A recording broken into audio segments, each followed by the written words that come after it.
Hi hello ಎಲ್ಲರಿಗೂ ನಮಸ್ಕಾರ. Welcome back to our YouTube channel. So ಇನ್ನು ನನ್ನ ಕ್ಲಾಸ್ಗೆ ಯಾರು ಸಬ್ಸ್ಕ್ರೈಬ್ ಆಗಿಲ್ಲ ಸಬ್ಸ್ಕ್ರೈಬ್ ಮಾಡ್ಕೊಳ್ಳಿ.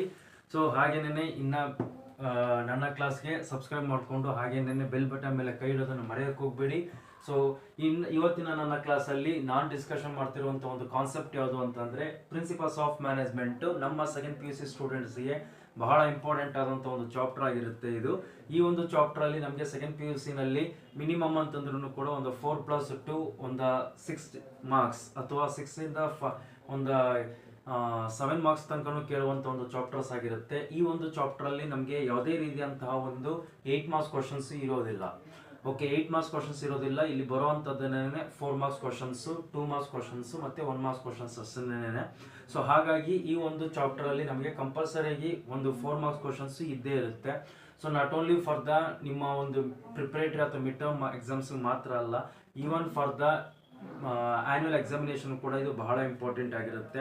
ಸೊ ನಿಮಗೆ ನಾನು ಎಕ್ಸಾಮ್ ಟಿಪ್ಸ್ ಅಂತ ನಾನು ಕೊಟ್ಟಂಥ ಸಂದರ್ಭದಲ್ಲಿ ನಾನು ಕೆಲವೊಂದು ಚಾಪ್ಟರ್ನ ಇಂಪಾರ್ಟೆಂಟ್ ಅಂತ ಹೇಳ್ತೀನಿ. ಅದನ್ನು ದಯವಿಟ್ಟು ಮಾರ್ಕ್ ಮಾಡಿಕೊಂಡು ಓದ್ಕೊಂಡಿದ್ದೆ ಆದರೆ ಕಂಪಲ್ಸರಿ ನೀವು ಪಾಸ್ ಆಗೋದ್ರ ಜೊತೆಗೆ ಒಳ್ಳೆ ಸ್ಕೋರನ್ನು ಕೂಡ ನೀವು ತಗೋಬೋದಾಗಿರುತ್ತೆ. ಸೊ ಇವತ್ತಿನ ನನ್ನ ಕ್ಲಾಸಲ್ಲಿ ನಿಮ್ಮ ಒಂದು ಸೆಕೆಂಡ್ ಪಿ ಯು ಸಿನಲ್ಲಿ ಇರುವಂತಹ ಬಿಸ್ನೆಸ್ ಸ್ಟಡೀಸಲ್ಲಿ ಪ್ರಿನ್ಸಿಪಲ್ಸ್ ಆಫ್ ಮ್ಯಾನೇಜ್ಮೆಂಟ್ ಬಗ್ಗೆ ನಾವು ಇವತ್ತು ಡಿಸ್ಕಷನ್ ಅನ್ನು ಮಾಡೋಣ. 2ನೇ ಚಾಪ್ಟರು. ಸೊ ಲಾಸ್ಟ್ ಕ್ಲಾಸಲ್ಲಿ ನಾನು ಆಲ್ರೆಡಿ ನಿಮಗೆ ಮ್ಯಾನೇಜ್ಮೆಂಟ್ ಚಾಪ್ಟರ್ನ ಮಾಡಿದ್ದೇನೆ. ಓಕೆ, ಸೊ ಮೀನಿಂಗು, ಇಂಪಾರ್ಟೆನ್ಸು ಮತ್ತು ಕ್ಯಾರೆಕ್ಟರಿಸ್ಟಿಕ್ಸು, ಕೋರ್ಡಿನೇಷನ್, ಇದನ್ನೆಲ್ಲವನ್ನು ಆಬ್ಜೆಕ್ಟಿವ್ಸ್ ಆಫ್ ಮ್ಯಾನೇಜ್ಮೆಂಟ್ ಇದನ್ನೆಲ್ಲನೂ ಕೂಡ ಎಕ್ಸ್ಪ್ಲೇನ್ ಮಾಡಿದ್ದೆ. ಸೊ ಇವತ್ತಿನ ಕ್ಲಾಸಲ್ಲಿ second chapter. So little bit important concept. So principles of management. Principles of management, principles ಅಂತಂದರೆ ಏನು ಸರ್ ಅಂತಂದರೆ ರೂಲ್ಸ್, ರೆಗ್ಯುಲೇಷನ್ಸ್. ಕೆಲವೊಂದು ರೂಲ್ಸ್ ಮತ್ತು ರೆಗ್ಯುಲೇಷನ್ಸ್ಗಳನ್ನು ನಾವು ನೋಡ್ತೀವಿ. ಓಕೆ, ಸೊ ಇಲ್ಲಿ ನಮಗೆ ಪ್ರಿನ್ಸಿಪಲ್ಸ್ ಆಫ್ ಮ್ಯಾನೇಜ್ಮೆಂಟ್ ಅಂತ ಬಂದಾಗ if you go to the any kind of the organization, ಯಾವುದೇ ಬಿಸ್ನೆಸ್ ಆರ್ಗನೈಸೇಷನ್ಗೆ ಹೋಗಿ ಪ್ರತಿಯೊಂದು business organization, whether it is a large scale organization, medium scale organizations or the small scale organizations, or if you go to the any kind of the manufacturing sectors or service sectors or financial sectors, the principles is a very important things for achievement of the organizational goals. ಒಂದು organization goals ಅನ್ನು ನೀವು reach ಆಗಬೇಕು ಅಂತಂದ್ರೆ principles is a very important things only. It's one of the common for every kind of the organization. ಇದು ಪ್ರತಿಯೊಂದು organisation ಕೂಡ ಇದು common ಆಗಿ ಇರುವಂತ ಒಂದು ವರ್ಕ್ ಆಗಿರುತ್ತೆ ಅಥವಾ ಒಂದು ಥಿಂಗ್ಸ್ ಆಗಿರುತ್ತೆ. ಸೊ ಇವತ್ತಿನ ನನ್ನ ಕ್ಲಾಸಲ್ಲಿ ಪ್ರಿನ್ಸಿಪಲ್ಸ್ ಆಫ್ ಮ್ಯಾನೇಜ್ಮೆಂಟ್ ಮೀನಿಂಗ್ ಅನ್ನು ನೋಡೋಣ. ಸೊ ಪ್ರಿನ್ಸಿಪಲ್ಸ್ ಆಫ್ ಮ್ಯಾನೇಜ್ಮೆಂಟ್ ಅಂತ ಬಂದಾಗ basically it's one of the statement. ಅಂದ್ರೆ it's one of the statement ಅಂತಂದ್ರೆ ಏನು ಸರ್? ಒಂದು ವಾಕ್ಯ. ಓಕೆ, ಈಗ ಫಾರ್ ಎಕ್ಸಾಂಪಲ್ ನಿಮ್ಮ ಕಾಲೇಜಲ್ಲಿ ಬಂದ್ಬಿಟ್ಟು tomorrow onwards every one should wear the ID card, ಅಂದ್ರೆ ನಾಳೆಯಿಂದ ಎಲ್ಲರೂ ಕೂಡ ID ಕಾರ್ಡ್ ಅನ್ನ ಹಾಕೊಂಡು ಬರಬೇಕು ಅಂತ ಹೇಳ್ತಾರೆ. ಅಂದ್ರೆ ಏನಾಯ್ತು, ಇದು ಬೇಸಿಕಲಿ ಇದೊಂದು ವಾಕ್ಯ, ಇದೊಂದು ಸ್ಟೇಟ್ಮೆಂಟ್ ಆಗಿರುತ್ತೆ. ಈ ಸ್ಟೇಟ್ಮೆಂಟ್ ಅಲ್ಲಿ ಏನಿರುತ್ತೆ, it's is a statement of basic truth about some phenomenon. ಅಂದ್ರೆ it's a basic truth about some phenomenon ಅಂತಂದ್ರೆ ಇದರಲ್ಲಿ ಒಂದು ಸತ್ಯಾಂಶ ಇರುತ್ತೆ, ಒಂದು ನಿಜಾಂಶ ಇರುತ್ತೆ ಅಂತ. ಓಕೆ, ಒಂದು ರೂಲ್ಸ್ ಅನ್ನ ಮಾಡಬೇಕು, ಒಂದು ಪ್ರಿನ್ಸಿಪಲ್ಸ್ ಅನ್ನ ಮಾಡ್ತಾ ಇದೀವಿ ಅಂತಂದ್ರೆ ಒಂದು ಟ್ರೂತ್ ಅಬೌಟ್ ಸಮ್ ಫೆನಾಮಿನನ್, ಒಂದು ಸತ್ಯಾಂಶ ಇರುತ್ತೆ. ಏನಂತಂದ್ರೆ that provide the broad guidelines and general guidelines to the managers. ಅಂದ್ರೆ the main intention of the every principles of management is provide the guidelines to the managers only. ಒಬ್ಬ managers ಏನ್ ಮಾಡ್ತಾರೆ, ಒಂದು guidelines ಅನ್ನ ಅಥವಾ ಒಂದು ಇನ್ಸ್ಟ್ರಕ್ಷನ್ಸ್ ಅನ್ನ ಅಲ್ಲಿ ಕೊಡಬೇಕಾಗುತ್ತೆ. ಏನಕ್ಕೋಸ್ಕರ ಅಂತಂದ್ರೆ just to take the some of the decisions and actions, ಒಂದು ತೀರ್ಮಾನಗಳನ್ನ, ಒಂದು ಆಕ್ಷನ್ಸ್ ಅಥವಾ ಒಂದು ಕೆಲಸವನ್ನ ಇಲ್ಲಿ ನಿರ್ವಹಿಸಬೇಕು ಅಂತಂದ್ರೆ the principles of management is a very important things. Okay, so ಇನ್ನೊಂದ್ಸರಿ ಹೇಳ್ತಾ ಇದ್ದೀನಿ, ಪ್ರಿನ್ಸಿಪಲ್ಸ್ ಆಫ್ ಮ್ಯಾನೇಜ್ಮೆಂಟ್ ಅಂತ ಬಂದಾಗ it's of the general statement, ಇದೊಂದು ಸ್ಟೇಟ್ಮೆಂಟ್ ಆಗಿರುತ್ತೆ. ಈ ಒಂದು ಸ್ಟೇಟ್ಮೆಂಟ್ ಅಲ್ಲಿ is a basic truth about some phenomenon. So basic truth about some phenomenon ಅಂತಂದ್ರೆ ಒಂದು ನಿಜಾಂಶ ಇರುತ್ತೆ. ಈಗ ನಾಳೆಯಿಂದ ID ಕಾರ್ಡ್ ಅನ್ನ ಹಾಕೊಂಡು ಬರಬೇಕು ಅಂತ ಮೇನ್ ಇಂಟೆನ್ಷನ್ ಏನಿರುತ್ತೆ, ಏನೋ ಒಂದು ಸತ್ಯಾಂಶ ಇರುತ್ತೆ. ನಮ್ಮ ಕಾಲೇಜಿನ ಸ್ಟೂಡೆಂಟ್ ಅಂತ ಐಡೆಂಟಿಫಿಕೇಶನ್ ಮಾಡೋದಕ್ಕೋಸ್ಕರ ಮಾಡ್ತಾರೆ, ಒಂದು ಐಡೆಂಟಿಫಿಕೇಶನ್ಗೋಸ್ಕರ ಸ್ಟೂಡೆಂಟ್ಗೆ ಐಡೆಂಟಿ ಕಾರ್ಡ್ ಅನ್ನು ಹಾಕೊಂಡು ಬನ್ನಿ ಅಂತ ಒಂದು ರೂಲ್ಸ್ ಅನ್ನ ಮಾಡುವಂತದ್ದು. ಸೊ ಇಲ್ಲಿ phenomenon that provide the broad guidelines, broad and general guidelines ಅಂದ್ರೆ ಒಂದು ಗೈಡ್ಲೈನ್ಸ್ ಅನ್ನ ಮಾಡುತ್ತೆ, ಒಂದು ಇನ್ಸ್ಟ್ರಕ್ಷನ್ಸ್ ಅನ್ನ ಮಾಡ್ತಾ ಇರುತ್ತೆ. ಏನಕ್ಕೆ ಒಂದು ಇನ್ಸ್ಟ್ರಕ್ಷನ್ಸ್ ಅನ್ನ ಮಾಡ್ತಾ ಇರುತ್ತೆ? It's provide the guidelines to the managers ಒಂದು ಮ್ಯಾನೇಜರ್ಸ್ಗೆ ಇಲ್ಲಿ ಒಂದು ಗೈಡ್ಲೈನ್ಸ್ ಅನ್ನ ಮಾಡ್ತಾ ಇರುತ್ತೆ for decision making and actions. ಒಂದು ಆಕ್ಷನ್ಸ್ ಅನ್ನ ತಗೊಳ್ಳೋದಕ್ಕೆ ಇರಬಹುದು ಅಥವಾ ಒಂದು ಡಿಸಿಷನ್ಸ್, ಒಂದು ತೀರ್ಮಾನಗಳನ್ನ ತಗೊಳ್ಳೋದಕ್ಕೆ ಏನ್ ಮಾಡುತ್ತೆ, ಇದು ಗೈಡ್ಲೈನ್ಸ್ ಅನ್ನ ಮಾಡ್ತಾ ಇರುತ್ತೆ. This is called what's principles of management ಅಂತ ಹೇಳ್ತಾ ಇರ್ತೀವಿ. ಇದು ನಮಗೆ 2 ಮಾರ್ಕ್ಸ್ ಕೇಳುವಂತ ಒಂದು ಕ್ವಶನ್ಸ್ ಆಗಿರುತ್ತೆ ಡಿಯರ್ ಸ್ಟೂಡೆಂಟ್ಸ್. ಸೊ ಹಾಗಾಗಿ ಒಂದು ಸ್ವಲ್ಪ ಈ ಒಂದು ಕಾನ್ಸೆಪ್ಟ್ ಅನ್ನ, ಈ ಒಂದು ಮೀನಿಂಗ್ ಅನ್ನ ಸ್ವಲ್ಪ ಚೆನ್ನಾಗಿ ನೋಡ್ಕೋಬೇಕಾಗುತ್ತೆ. ಓಕೆ, ಬಿಸ್ನೆಸ್ ಅಲ್ಲಿ ಅಥವಾ ಅಕೌಂಟ್ಸ್ ಅಲ್ಲಿ ಪಾಸ್ ಆಗೋದಕ್ಕೆ ಮೋಸ ಇಲ್ಲ. ಸೊ ಎಂಥವ್ರು ಬೇಕಾದ್ರೂ ಪಾಸ್ ಆಗ್ಬಿಡ್ಬೋದು. ಬಟ್ ಏನು ಅಂತಂದರೆ ಸ್ವಲ್ಪ ಸ್ಕೋರಿಂಗ್ ಕಡೆ ಗಮನ ಹರಿಸಿ. ಓಕೆ, ಸೆಕೆಂಡ್ PUC ಸ್ವಲ್ಪ ಟರ್ನಿಂಗ್ ಪಾಯಿಂಟ್ ಆಗಿರೋದ್ರಿಂದ ಸ್ವಲ್ಪ ಸ್ಕೋರಿಂಗ್ ಕಡೆ ಗಮನ ಹರಿಸಬೇಕಾಗುತ್ತೆ. ಓಕೆ, ದೆನ್ ಸೊ ಇದಾದ ನಂತರ ನಮಗೆ ಈ ಒಂದು ಕ್ವಶನ್ಸ್ ಅಲ್ಲಿ, ಈ ಒಂದು ಚಾಪ್ಟರ್ ಅಲ್ಲಿ ನಮ್ಗೆ ಏನಾಗುತ್ತೆ ಅಂತಂದ್ರೆ ಎಲ್ಲ 4 ಮಾರ್ಕ್ಸ್ ಕ್ವಶನ್ಸ್ ಏನೇನೆ. ಫೀಚರ್ಸ್ ಆಫ್ ಮ್ಯಾನೇಜ್ಮೆಂಟ್ ಇರಬಹುದು, features of principles of management ಅಂತ ಇರಬಹುದು, ಅಥವಾ ನಿಮಗೆ ಇಂಪಾರ್ಟೆನ್ಸ್ ಅಥವಾ significance of the principles of management ಅಂತ ಇರಬಹುದು, ಅಥವಾ ಒಂದು ಸೈಂಟಿಫಿಕ್ ಮ್ಯಾನೇಜ್ಮೆಂಟ್ ಅಂತ ಬರುತ್ತೆ. ಸೈಂಟಿಫಿಕ್ ಮ್ಯಾನೇಜ್ಮೆಂಟ್ ಅಂತ ಬಂದಾಗ ಅಲ್ಲಿ ಒಂದು 4 ಪ್ರಿನ್ಸಿಪಲ್ಸ್ ಅನ್ನ FW ಟೇಲರ್ ಅವರು ಕೊಡ್ತಾರೆ. ಸೊ ಅದನ್ನ ಇರಬಹುದು. ಓಕೆ, ಇವೆಲ್ಲವೂ ಕೂಡ ನಮಗೆ 4 ಮಾರ್ಕ್ಸ್ ಕ್ವಶನ್ ಇರುತ್ತೆ. ಜನರಲ್ ಪ್ರಿನ್ಸಿಪಲ್ಸ್ ಆಫ್ ಮ್ಯಾನೇಜ್ಮೆಂಟ್ ಅಂತ ಬರುವಂತದ್ದು ಜಸ್ಟ್ 2 ಮಾರ್ಕ್ಸ್ ಕ್ವಶನ್ಸ್ ಇರುತ್ತೆ. ಆ 2 ಮಾರ್ಕ್ಸ್ ಕ್ವಶನ್ಸ್ ಅನ್ನ ಕೆಲವೊಂದನ್ನ ಹೇಳ್ತೀನಿ, ಅದನ್ನ ನೀವು ಮಾರ್ಕ್ ಮಾಡ್ಕೊಂಡ್ರೆ ಸಾಕು, ಅಥವಾ ಒಂದು ಎಕ್ಸಾಂಪಲ್ಸ್ ನನ್ನ ಕ್ಲಾಸ್ ಅನ್ನ ಕೇಳಿಸ್ಕೊಂಡ್ರೆ ಸಾಕಾಗಿರುತ್ತೆ. ಓಕೆ, ದೆನ್ ಅದಾದ ನಂತರ the techniques of scientific principles of management ಮೇಲೆ ನಿಮಗೆ 100% ಕ್ವಶನ್ ಇದ್ದೇ ಇರುತ್ತೆ, ಯಾವುದೇ ಕಾರಣಕ್ಕೂ ಮಿಸ್ ಆಗೋದಿಲ್ಲ. ಹಾಗಾಗಿ techniques of scientific principles of management ಕೂಡ ನಾನು ನಿಮಗೆ ವಿಡಿಯೋನ ಕಳಿಸ್ಕೊಡ್ತೀನಿ. ಸೊ ಇವತ್ತಿನ ಕ್ಲಾಸಲ್ಲಿ ನಾನು ಪ್ರಿನ್ಸಿಪಲ್ಸ್ ಆಫ್ ಮ್ಯಾನೇಜ್ಮೆಂಟ್ ನ ಮೀನಿಂಗ್ ಅನ್ನು ಹೇಳಿದ್ದೀನಿ. ಇದಾದ ನಂತರ ನಾನು ನಿಮ್ಗೆ ಹೇಳ್ತಾ ಇರುವಂತದ್ದು ಫೀಚರ್ಸ್ ಅಥವಾ ಲಕ್ಷಣಗಳು ಅಂತ ಹೇಳ್ತೀವಿ.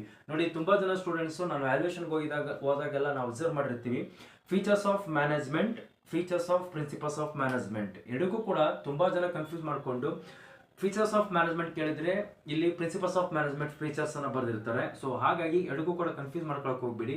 ಯಾವುದೇ ಕಾರಣಕ್ಕೂ ಇದನ್ನ features of principles of management ಇದು 4 marks questions, features of management ಅದು 8 ಮಾರ್ಕ್ಸ್ ಕ್ವಶನ್ಸ್. ಓಕೆ, ಅದೊಂದನ್ನು ತಿಳ್ಕೊಳ್ಳಿ. ಓಕೆ, 8 ಮಾರ್ಕ್ಸ್ ಕ್ವಶನ್ ಕೇಳ್ತಾ ಇದ್ದಾರೆ ಅಂತಂದ್ರೆ ಪ್ರಿನ್ಸಿಪಲ್ಸ್ ಆಫ್ ಮ್ಯಾನೇಜ್ಮೆಂಟ್ ಅನ್ನ ಕೇಳೋದಕ್ಕೆ ಸಾಧ್ಯ ಇಲ್ಲ.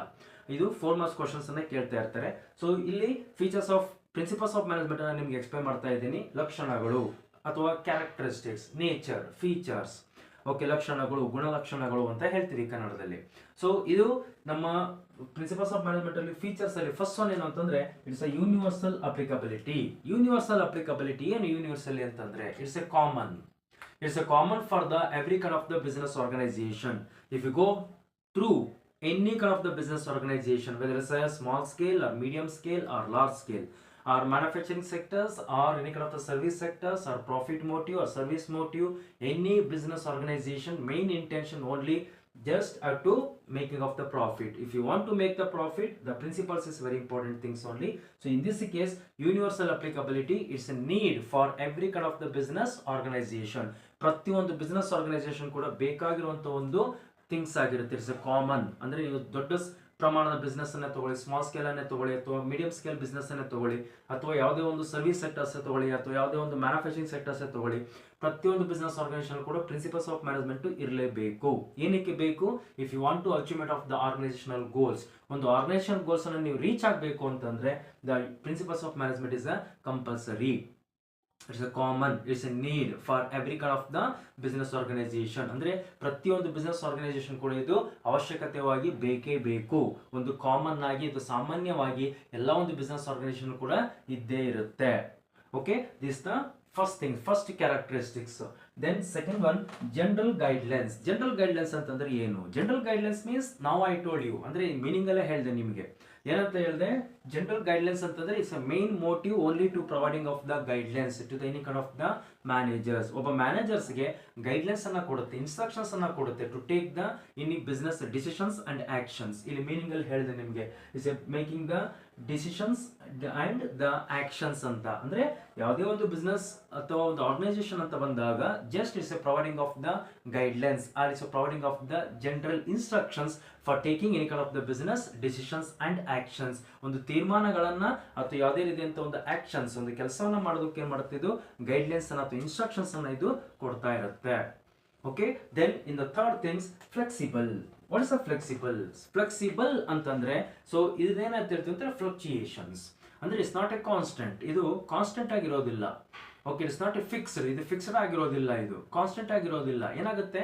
Depends on the situations, depends on the any kind of the natures or depends on the circumstances only it will be changes. ಇದು ಸಮಯಕ್ಕೆ ತಕ್ಕಂತೆ ಏನು ಮಾಡಬಹುದು? ನಾವು ಬದಲಾವಣೆಗಳನ್ನು ಮಾಡ್ಕೋಬಹುದು. we can easily to make the changes in the future days. ಅಂದ್ರೆ ಒಂದು ಫ್ಯೂಚರ್ ಡೇಸ್ ಅಲ್ಲಿ ನಮಗೆ ಅನುಗುಣವಾಗಿ ಅಥವಾ ನಮ್ಮ ಆ ಒಂದು ಸಿಚುಯೇಷನ್ಸ್ಗೆ ತಕ್ಕನಾಗಿ we can to modified any kind of the principles according to the situations. ಅಂದ್ರೆ ಆ ಒಂದು ಸಿಚುಯೇಷನ್ಸ್ಗೆ ತಕ್ಕಂತೆ ನಾವು ಏನು ಮಾಡಬಹುದು? ಒಂದು ಪ್ರಿನ್ಸಿಪಲ್ಸ್ ಅನ್ನ ಅಥವಾ ಒಂದು ರೂಲ್ಸ್ ರೆಗ್ಯುಲೇಷನ್ಸ್ ಗಳನ್ನ ನಾವಲ್ಲಿ ಚೇಂಜಸ್ ಮಾಡಬಹುದು. ಓಕೆ. ಸೊ ಫಾರ್ ಎಕ್ಸಾಂಪಲ್ ಇವಾಗ ನಿಮ್ಮ ಕಾಲೇಜ್ ಟೈಮಿಂಗ್ಸ್ ಈಗ ಫ್ರಮ್ 9:30 ಟು ಒಂದು 4 o'clock ತನಕ ಇದೆ ಅಂತಂದ್ರೆ, ಸೊ ಫಾರ್ ಎಕ್ಸಾಂಪಲ್ ಏನೋ ಪ್ರಾಬ್ಲಮ್ ಅರೈಸ್ ಆಯ್ತು ಅಂತ ಏನ್ ಮಾಡ್ತಾರೆ, ಇಮಿಡಿಯೇಟ್ ಆಗಿ ಕ್ಲಾಸ್ ಅನ್ನ ಸಸ್ಪೆಂಡ್ ಮಾಡ್ತಾರೆ, ಮನೆ ಕಳಿಸ್ಕೊಡ್ತಾರೆ ಸ್ಟೂಡೆಂಟ್ಸ್ ಅನ್ನ. Means what is not constant, ಇದು ಕಾನ್ಸ್ಟೆಂಟ್ ಅಲ್ಲ, ಇದು ಫಿಕ್ಸ್ ಆಗಿರೋದಿಲ್ಲ. So it will be change, we can to modified depending on the situations or circumstances. ಒಂದು ಸರ್ಕಮ್ಸ್ಟೆನ್ಸಸ್ ಅಥವಾ ಸಿಚುಯೇಷನ್ಸ್ ಪ್ರಕಾರ ಏನ್ ಮಾಡ್ತೀವಿ, ಅದನ್ನ ಬದಲಾವಣೆಗಳನ್ನ ಮಾಡ್ಕೋಬಹುದಾಗಿರುತ್ತೆ. Okay, these are third things. Then the fourth one, formed by practice and experimentation. Formed by practice and experimentation means, for example, ಏನು ನೀವು science ಸ್ಟೂಡೆಂಟ್ಸ್ಗೆಲ್ಲ ಗೊತ್ತಿರುತ್ತೆ, science students ಏನು ಮಾಡ್ತಾರೆ, ಏನು ಒಂದು ಥಿಯರಿ ಕಲ್ತಿರ್ತಾರೆ ಅದನ್ನ ಪ್ರಾಕ್ಟಿಕಲ್ ಆಗಿ ಅದನ್ನ ಅಪ್ಲೈ ಮಾಡ್ತಾರೆ. ಸೊ ಅಂದ್ರೆ ಏನಾಯ್ತು, ಪ್ರಿನ್ಸಿಪಲ್ಸ್ ಆಫ್ ಮ್ಯಾನೇಜ್ಮೆಂಟ್ ಕೂಡ same like that only. It's not possible to directly apply in to the organization. So have to be experimentation. This is routine. Okay, routine ಆಗಿ ಏನ್ ಮಾಡ್ತಾರೆ ಇದನ್ನ, whether it is to use for accomplishment of the goals or not. ಅಂದ್ರೆ ಒಂದು organization goals ಅನ್ನ ನಾವು reach ಆಗೋದಕ್ಕೆ ಇದು ಯೂಸ್ಫುಲ್ ಆಗುತ್ತೋ ಹಾಗಾದ್ರೆ ಏನ್ ಮಾಡ್ತೀವಿ, ಎಕ್ಸ್ಪೆರಿಮೆಂಟೇಷನ್ಸ್ ಅನ್ನ ಮಾಡ್ತಾ ಇರ್ತೀವಿ. ಓಕೆ, ಫಾರ್ ಎಕ್ಸಾಂಪಲ್ ಒಂದು ಮೆಡಿಸಿನ್ಸ್ ಅನ್ನ ಮಾಡ್ತಾ ಇದ್ದಾರೆ ಅಂತಂದ್ರೆ, ಆ ಮೆಡಿಸಿನ್ಸ್ ಅನ್ನ ಡೈರೆಕ್ಟ್ ಆಗಿ ತಗೊಂಡ್ಬಿಟ್ಟು ಹ್ಯೂಮನ್ ಬೀಯಿಂಗ್ಸ್ ಗೆ ಅಪ್ಲೈ ಮಾಡೋದಿಲ್ಲ. ಏನ್ ಮಾಡ್ತಾರೆ, ಅದನ್ನ ಎಕ್ಸ್ಪೆರಿಮೆಂಟೇಷನ್ ಅನ್ನ ಮಾಡ್ತಾರೆ. ಕೆಲವೊಂದು ಅನಿಮಲ್ಸ್ ಅಥವಾ ಕೆಲವೊಂದು ಇದ್ರ ಮೇಲೆ ಅಪ್ಲೈ ಮಾಡೋದ್ರ ಮುಖಾಂತರ ಅದು ಸಕ್ಸಸ್ ಆಯ್ತು ಅಂತಂದ್ರೆ ಹ್ಯೂಮನ್ ಬೀಯಿಂಗ್ಸ್ ಮೇಲೆ ಅಪ್ಲೈ ಮಾಡ್ತಾರೆ. Like that experimentation, whether it is this principle is a useful or not. ಈ ಒಂದು ಪ್ರಿನ್ಸಿಪಲ್ಸ್ ಯೂಸ್ಫುಲ್ ಆಗುತ್ತೋ ಆಗೋದಿಲ್ವೋ, ಅಥವಾ ಈ ಒಂದು ಪ್ರಿನ್ಸಿಪಲ್ಸ್ ನಮಗೆ ಒಂದು ಆರ್ಗನೈಸೇಷನ್ ಆಬ್ಜೆಕ್ಟಿವ್ಸ್ ಅನ್ನ ರೀಚ್ ಮಾಡೋದಕ್ಕೆ ಹೆಲ್ಪ್ ಮಾಡುತ್ತೋ ಮಾಡೋದಿಲ್ವೋ ಅನ್ನೋದ್ರ ಬಗ್ಗೆ ಏನ್ ಮಾಡುತ್ತೆ, ಎಕ್ಸ್ಪೆರಿಮೆಂಟೇಷನ್ ಅನ್ನು ಮಾಡಿದ್ಮೇಲೆ we can to directly apply in to the organizations. Okay, then in the last one, mainly behaviour. So mainly behaviour ಅಂತ ಬಂದಾಗ, the any principles of management is a directly impact on the employees of the organizations. ಅಂದ್ರೆ ಒಂದು organisation ಅಲ್ಲಿ ಇರುವಂತಹ employees ಮೇಲೆ ಏನಾಗುತ್ತೆ, ಇದು impact ಆಗುತ್ತೆ.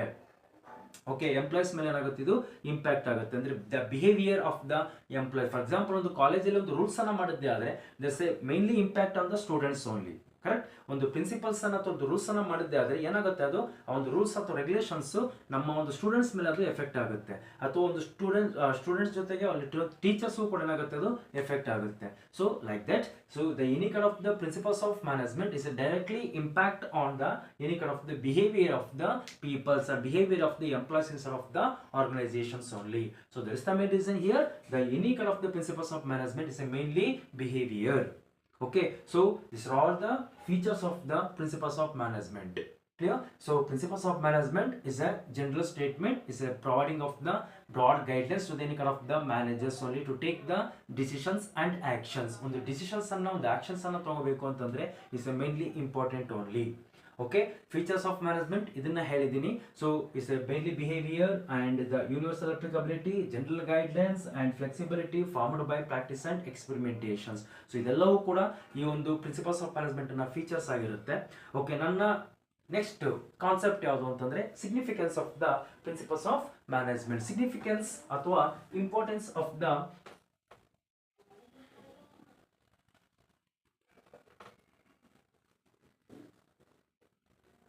significance or importance of the principles of management. So in the first one, providing the managers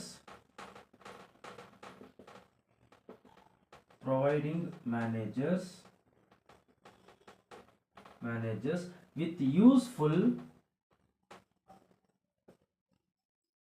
useful insights into reality. So then second one, optimum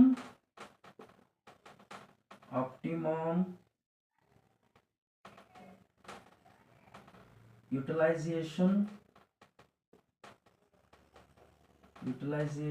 of resources. Then third one, scientific decisions.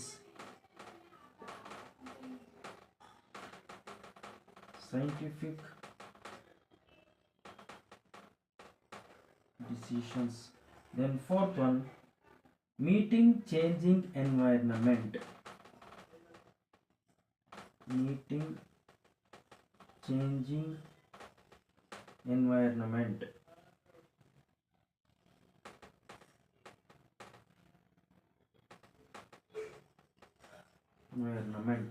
So importance ನಿಮಗೆ exam ಅಲ್ಲಿ features ಅಥವಾ features ಅನ್ನ ಕೆಲವು ಟೈಮಲ್ಲಿ 1 marks question ಕೇಳ್ತಾ ಇರ್ತಾರೆ. Like the principles of management is a not including ಅಂತ ಅಂದ್ಬಿಟ್ಟು 1 ಮಾರ್ಕ್ಸ್ ಕ್ವಶನ್ ಅಥವಾ ಫಿಲ್ ಇನ್ ದ ಬ್ಲಾಂಕ್ಸ್ ಅಲ್ಲಿ ಕೇಳ್ತಾ ಇರ್ತಾರೆ. ನೆನಪಿಟ್ಕೊಳ್ಳಿ, ಇಲ್ಲಿ ಇಂಪಾರ್ಟೆನ್ಸ್ ಅಥವಾ ಸಿಗ್ನಿಫಿಕೆನ್ಸ್ ಅಥವಾ ಒಂದು advantages of the principles of management ಅಂತ ಬಂದಾಗ ಇಲ್ಲಿ ಡಿಫರೆಂಟ್ ಥಿಂಗ್ಸ್ ವಿಲ್ ಕಮ್. ನೀವು 4 ಅಥವಾ 5 ಪಾಯಿಂಟ್ಸ್ ಅನ್ನ ಬರೆದ್ರೆ ಸಾಕಾಗಿರುತ್ತೆ. So in the first one, providing the managers with useful insights into the reality means just that you say providing of the guidelines or instructions to the managers only. So whatever the people is learning just have to be applicability in the organization development only. On the principles of management ಅಂತ ಬಂದಾಗ ಏನು theoretical knowledge ಇರುತ್ತೆ, ಆ theoretical knowledge ಅನ್ನ practical knowledge ಅಥವಾ application ಆಗಿ ಅದನ್ನು convert ಮಾಡೋದಕ್ಕೆ ಅಥವಾ ಅಪ್ಲೈ ಮಾಡೋದಕ್ಕೆ ಏನು ಮಾಡುತ್ತೆ, ಇದು ಹೆಲ್ಪ್ ಅನ್ನ ಮಾಡುತ್ತೆ ಅಂತ. Okay, then in the second one, optimum utilization of the resources. Optimum utilization means whatever the sources will be availability, the sources can be effectively utilization by the organization and to making of the profit only. ಒಂದು organization goals ಅನ್ನ ನಾವು reach ಆಗಬೇಕು ಅಂತಂದ್ರೆ ಏನು ಒಂದು sources ಇರುತ್ತೋ ಆ sources ಅನ್ನು ನಾವು ಎಫೆಕ್ಟಿವ್ ಆಗಿ ಬಳಸ್ಕೋಬೇಕಾಗುತ್ತೆ. Whether it's raw materials or employees or any kind of the financial requirements, these are all sources can be effective utilizations and easily to making of the profit only. Then in the next one, scientific decisions. So scientific decisions ಅಂತಂದ್ರೆ just blind method ಅಲ್ಲಿ ನಾವು decisions ಅನ್ನು ತಗೊಳ್ಳೋದಕ್ಕೆ ಬರೋದಿಲ್ಲ. ಅಂದ್ರೆ ಏನಾಗುತ್ತೆ ಇಲ್ಲಿ, the principles of management is a providing of the guidelines. Even I told you in the meaning also is a providing of the broad guidelines to the managers for decision making and actions ಅಂತ ಹೇಳಿದ್ದೆ. ಅಂದ್ರೆ ಏನು ಅಂತಂದ್ರೆ it's very simple, it's a providing of the guidelines to the managers to taking any kind of the business decisions only. ಒಂದು decisions ಅನ್ನ, ಒಂದು ತೀರ್ಮಾನಗಳನ್ನ ತಗೊಳ್ಳೋದಕ್ಕೆ ಬೇಕಾದಂತಹ ಇನ್ಫಾರ್ಮೇಶನ್ಸ್ ಅಥವಾ ಇನ್ಸ್ಟ್ರಕ್ಷನ್ಸ್ ಅನ್ನ ಇದು ಕೊಡ್ತಾ ಇರುತ್ತೆ. Okay, then in the next one, the fourth one, meeting changing environment. Meeting changing environment means very simple. So just it's a depending upon the requirements or depending on the circumstances we can to modify it. It's not a constant, it is not fixed only. ಇದು fixed ಆಗಿರೋದಿಲ್ಲ, constant ಆಗಿರೋದಿಲ್ಲ. So ನಾವು ಒಂದು ಸಿಚುಯೇಷನ್ಸ್ಗೆ ತಕ್ಕಂತೆ ಏನು ಮಾಡಬಹುದು, ಯಾವುದೇ ರೀತಿಯಂತ ಒಂದು ಆರ್ಗನೈಸೇಷನ್ಸ್ ರೂಲ್ಸ್ ರೆಗ್ಯುಲೇಷನ್ಸ್ ಗಳನ್ನ ಚೇಂಜಸ್ ಮಾಡಬಹುದು. ಸೊ ಇವತ್ತಿನ ನನ್ನ ಕ್ಲಾಸಲ್ಲಿ ನಿಮಗೆ ನಾನು ಎಕ್ಸ್ಪ್ಲೇನ್ ಮಾಡಿರುವಂಥದ್ದು ಮೀನಿಂಗು ಮತ್ತೆ ಕ್ಯಾರೆಕ್ಟರಿಸ್ಟಿಕ್ಸ್ ಮತ್ತೆ ಸಿಗ್ನಿಫಿಕೆನ್ಸ್ ಅಲ್ಲಿ I told you 4 points only. 4 points ಅನ್ನ ಹೇಳಿದ್ದೀನಿ. ಈ ಪ್ರಿನ್ಸಿಪಲ್ಸ್ ಆಫ್ ಮ್ಯಾನೇಜ್ಮೆಂಟ್ ಸ್ವಲ್ಪ ಎಲ್ಲರೂ ಕೂಡ ಅಷ್ಟೇನೆ, ಯಾವತ್ತಿದ್ರು ನೀವು ಫಸ್ಟ್ 3 ಚಾಪ್ಟರ್ಸ್ಗೆ ಸ್ವಲ್ಪ ನೀವು ಪ್ರಿಪೇರ್ ಆಗಿದ್ದೀರಾ ಅಂತಂದ್ರೆ your in the safe zone ಅಂತ. Management chapter, then principles of management chapter, then business environment, ಇದು 3 chapters plus last chapter consumer protections. ಈ 4 ಚಾಪ್ಟರ್ ನೀವು ಪ್ರಿಪೇರ್ ಆಗಿದ್ದೀರಾ ಅಂತಂದ್ರೆ ಆಲ್ಮೋಸ್ಟ್ ನೀವು 30 ಮಾರ್ಕ್ಸ್ ಅನ್ನ ಆರಾಮ್ಸೆ ತಗೋಬಹುದು. ಓಕೆ, ನನ್ನ ಮುಂದಿನ ವಿಡಿಯೋಗಳಲ್ಲಿ ನಿಮಗೆ just I will tell you what ever the important chapters, ನಿಮ್ಗೆ ಯಾವ್ದಾದ್ರು ಇಂಪಾರ್ಟೆಂಟ್ ಚಾಪ್ಟರ್ಸ್ ಅಂತ ಹೇಳ್ಕೊಂಡು ಹೋಗ್ತೀನಿ. ಓಕೆ, ಈ ಒಂದು 4 chapters, management chapter, principles of management chapter, then ಅದಾದ ನಂತರ ಬಿಸ್ನೆಸ್ ಎನ್ವೈರನ್ಮೆಂಟ್ ಬರುತ್ತೆ ನಿಮಗೆ. ಈ 3 ಚಾಪ್ಟರ್ಸ್ ಪ್ಲಸ್ ಲಾಸ್ಟ್ ಚಾಪ್ಟರ್ ಒಂದು ಬರುತ್ತೆ ಕನ್ಸ್ಯೂಮರ್ ಪ್ರೊಟೆಕ್ಷನ್ ಅಂತ ಅಂದ್ಬಿಟ್ಟು, ಈ 4 ಚಾಪ್ಟರ್ ನೀವು ಥರೋನಲ್ಲಿ ಪ್ರಿಪೇರ್ ಆಗಿದ್ರೆ ಅಂತಂದ್ರೆ 30 ಮಾರ್ಕ್ಸ್ ಆರಾಮ್ಸೆ ತಗೋಬಹುದಾಗಿರುತ್ತೆ. ಓಕೆ, ನನ್ನ ಮುಂದಿನ ಕ್ಲಾಸ್ಗಳಲ್ಲಿ ನಿಮಗೆ ಇನ್ನ ಜಾಸ್ತಿ ವಿಡಿಯೋಗಳು ಬರ್ತಾ ಇರುತ್ತೆ. ಸೊ ಇವತ್ತಿನ ನನ್ನ ಕ್ಲಾಸು ನಿಮಗೆ ಅರ್ಥ ಆಗಿದೆ ಅಂತ ತಿಳ್ಕೊಂಡಿದ್ದೀನಿ. ಸೊ ನನ್ನ ಮುಂದಿನ ಕ್ಲಾಸಲ್ಲಿ ನಿಮಗೆ ಸೈಂಟಿಫಿಕ್ ಪ್ರಿನ್ಸಿಪಲ್ಸ್ ಆಫ್ ಮ್ಯಾನೇಜ್ಮೆಂಟ್ ಬಗ್ಗೆ ಹೇಳ್ತಾ ಇರ್ತೀನಿ. ಓಕೆ, FW ಟೇಲರ್ ಪ್ರಿನ್ಸಿಪಲ್ಸ್ ಇರಬಹುದು ಅಥವಾ ಹೆನ್ರಿ ಫೈಲಸ್ ಪ್ರಿನ್ಸಿಪಲ್ಸ್ ಇರಬಹುದು, ಜನರಲ್ ಪ್ರಿನ್ಸಿಪಲ್ಸ್ ಆಫ್ ಮ್ಯಾನೇಜ್ಮೆಂಟ್, ಇದ್ರ ಬಗ್ಗೆ ನಾನು ನಿಮಗೆ ಹೇಳ್ತಾ ಇರ್ತೀನಿ. ಹಾಗೇನೇ ಬಿಸ್ನೆಸ್ ಎನ್ವೈರನ್ಮೆಂಟ್ ಚಾಪ್ಟರ್ನ ನಾನು ನೆಕ್ಸ್ಟ್ ಕ್ಲಾಸಲ್ಲಿ ನಿಮಗೆ ವಿಡಿಯೋನ ಅಪ್ಲೋಡ್ ಮಾಡಿರ್ತೀನಿ. ಸೊ ನನ್ನ ಈ ಒಂದು ಯೂಟ್ಯೂಬ್ ಚಾನಲ್ ಅನ್ನು ಇನ್ನೂ ಯಾರು ಸಬ್ಸ್ಕ್ರೈಬ್ ಮಾಡಿಲ್ಲ, ಸಬ್ಸ್ಕ್ರೈಬ್ ಮಾಡ್ಕೊಳ್ಳಿ. ಹಾಗೇನೇ ಮುಂದಿನ ನನ್ನ ಕ್ಲಾಸಲ್ಲಿ ನಿಮಗೆ ಅಕೌಂಟೆನ್ಸಿ ಇರಬಹುದು ಅಥವಾ ಡಿಗ್ರಿ ಬಗ್ಗೆ ಇರುವಂತಹ ಒಂದು ಅಕೌಂಟೆನ್ಸಿ ಸಿಲೆಬಸ್ ಬಗ್ಗೆ ಅಥವಾ ಅಕೌಂಟ್ಸ್ ಟಿಪ್ಸ್ ಬಗ್ಗೆ, ಬಿಸ್ನೆಸ್ ಟಿಪ್ಸ್ ಇರಬಹುದು ಅಥವಾ ಈ ಬಿಸ್ನೆಸ್ ಅನ್ನ ಯಾವ ರೀತಿ ಓದಬೇಕು ಅನ್ನೋದ್ರ ಬಗ್ಗೆ ನನ್ನ ಒಂದು ವಿಡಿಯೋ ನಿಮಗೆ ಸಿಗ್ತಾ ಹೋಗುತ್ತೆ. ಸೊ ಎಲ್ಲರಿಗೂ ಇದೇ ರೀತಿ ನನ್ನ ಸಪೋರ್ಟ್ ಮಾಡ್ತಾ ಇರಿ ಅಂತ ಹೇಳ್ತಾ ನನ್ನ ಇವತ್ತಿನ ಕ್ಲಾಸನ್ನು ಮುಗಿಸ್ತಾ ಇದ್ದೀನಿ. Thank you so much.